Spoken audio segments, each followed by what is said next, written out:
Today's lesson is on theoretical probability. It's probability that can be calculated without doing an experiment when there is a definite or finite number of possible outcomes. When you toss a six-sided die, how many outcomes are there?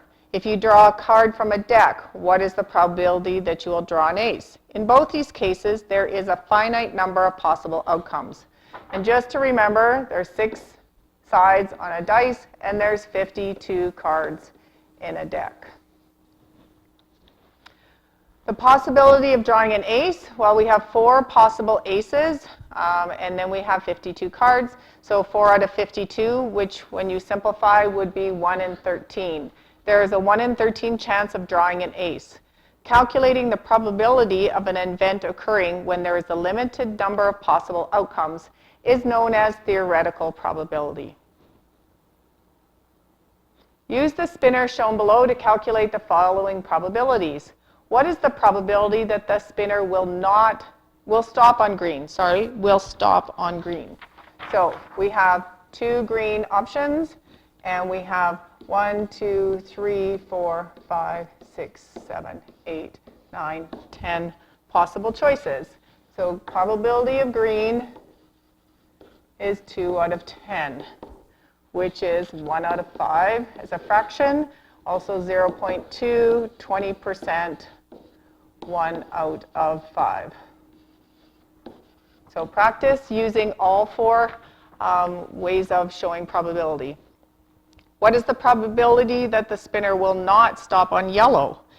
Okay, so how many sections are not yellow? Well, there's 8 sections that aren't yellow. We have 2 sections that are, which means there's 8 sections that are not. So probability of not yellow is 8 out of 10, which reduces to 4 out of 5. Always reduce your probabilities to the lowest fraction, which is the same as 0.8, 80%, or 8 out of 10.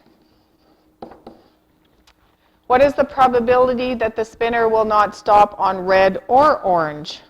Well, there's 2 red sections and 2 orange sections, so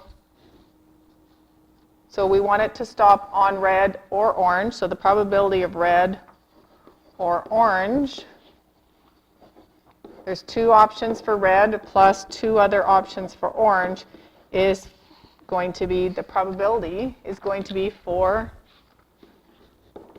out of 10, which reduced is 2 out of 5.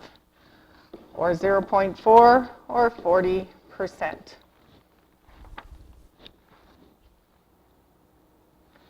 Example 2, a bag of finishing nails contains 5 nails measuring 1 inch, 5 that measure 2 inches, and 7 that measure 3 inches.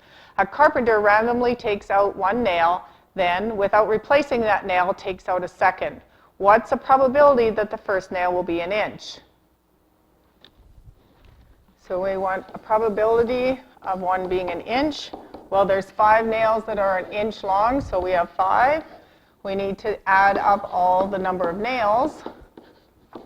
It's 17 nails altogether, and so 5 out of 17 chances that you would get a 1 inch nail. If the first nail chosen was 1 inch and you didn't put it back, what's the probability of the second nail being a 3 inch nail? Well, so you didn't put the first one back. So the probability of a 3 inch after a 1 inch. Well, now we only have 16 nails in the bag because you've taken one out and you haven't replaced it. And there are 7 3-inch nails.